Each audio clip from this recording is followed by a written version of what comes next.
Evan was bored. He had nothing to do on a rainy Saturday afternoon. His parents were out shopping, and his sister was at a friend's house. He decided to explore the attic, hoping to find something interesting. He climbed up the ladder and pushed open the trapdoor. The attic was dusty and dark, filled with boxes and old furniture. He walked around, looking for anything that might catch his eye. He saw a pile of books in a corner, covered with a cloth. He pulled the cloth away and saw that the books were old and worn, with faded titles and cracked spines. He picked up one of the books and opened it. It was written in a strange language that he couldn't understand, with symbols and diagrams that looked like magic. He flipped through the pages, feeling a strange attraction to the book. He wondered what it was about. He saw a page that had a large circle drawn on it, with smaller circles inside it. There were words and symbols around the circle, and a picture of a horned creature in the middle. He read the title of the page, How to Summon Astaroth, the Prince of Hell. He felt a chill run down his spine, but also a surge of curiosity. He wondered what would happen if he tried to summon this demon. He thought it would be fun to scare his sister when she came back. He decided to give it a try. He looked around the attic and found some candles and matches. He also found a knife and a bowl. He took them to the center of the attic, where there was enough space to draw the circle.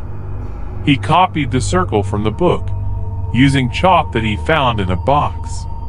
He placed the candles around the circle and lit them. He filled the bowl with water and added some salt. He cut his finger with a knife and let some blood drip into the bowl. He felt a rush of adrenaline as he prepared for the ritual. He didn't really believe that anything would happen, but he wanted to see for himself. He opened the book again and read the words that were written around the circle.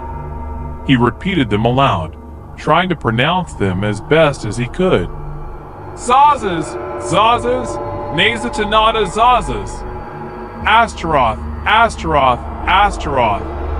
I call you forth from the abyss. Come forth and manifest yourself in this circle. Obey me and do my bidding.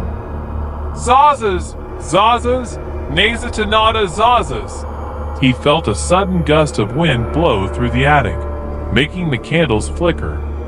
He heard a low growl coming from the circle, followed by a loud roar. He saw a flash of red light, and then smoke filled the air. He coughed and rubbed his eyes, trying to see what had happened.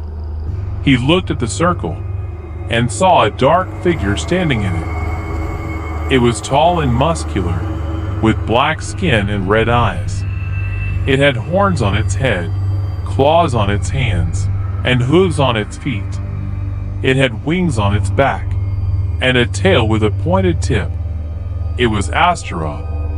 Evan felt a surge of fear and excitement as he saw the demon in front of him. He couldn't believe that he had actually summoned it.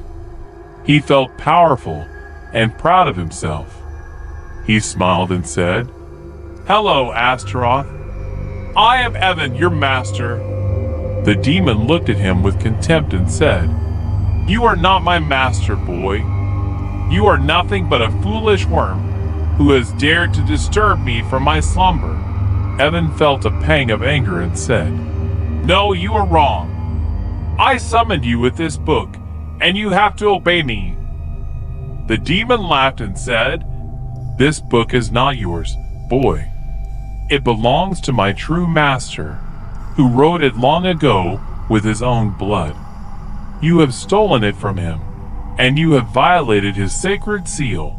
Evan felt confused and said, What are you talking about? Who is your true master? The demon smiled wickedly and said, You will soon find out, boy, for he is coming for you now. Evan felt a cold sweat on his forehead and said, What do you mean? Who is coming for me? The demon said nothing more but pointed behind Evan. Evan turned around slowly and saw another figure standing behind him. It was an old man with white hair and beard, wearing a black robe. He had pale skin and piercing eyes that glowed with an eerie light. He held the book in his hand. It was the author of the book. Evan felt a wave of terror wash over him as he saw the old man's face. He recognized him. It was his grandfather,